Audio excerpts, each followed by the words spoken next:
آج کا جو جدید فلسفہ ہے، ماڈرن فلسفہ ہے، مغربی طرز فکر ہے، وہ تو یہ ہے کہ انسان جتنا کم سے کم لباس پہنے گا اتنا زیادہ خوبصورت نظر آئے گا۔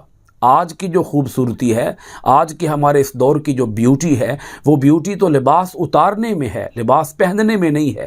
یہ فکر نوجوان نسل کو دے دی گئی، یہ بات انسانی ذہنوں کے اندر گھول دی گئی۔ ایک زہر تھا جس کے اوپر مٹھاس چڑھائی گئی، اور یہ زہر انسان کے اندر انجیکٹ کر دیا گیا کہ لباس اتار دو، برہنہ ہو جاؤ۔ اعوذ باللہ من الشیطان الرجیم، بسم اللہ الرحمن الرحیم۔ معزز خواتین و حضرات، عزیز طلبہ و طالبات، ڈیلی قرآن کلاس میں آپ سب کو خوش آمدید۔ امید کرتا ہوں آپ سب خیر و عافیت کے ساتھ ہوں گے۔ آج ہم پڑھیں گے سورۃ الاعراف، پارہ نمبر 8، آیت نمبر 27۔ لفظی ترجمہ سماعت کیجیے گا۔